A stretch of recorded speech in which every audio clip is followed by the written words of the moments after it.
ولقد آتينا داود وسليمان علما وقال الحمد لله الذي فضلنا على كثير من عباده المؤمنين.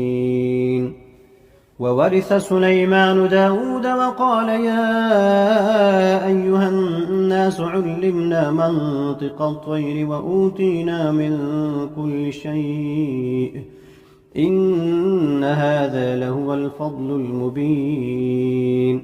وحشر لسليمان جنوده من الجن والإنس والطير فهم يوزعون حتى إذا أتوا على واد النمل قالت نملة يا أيها النمل ادخلوا مساكنكم لا يحطمنكم سليمان وجنوده وهم لا يشعرون.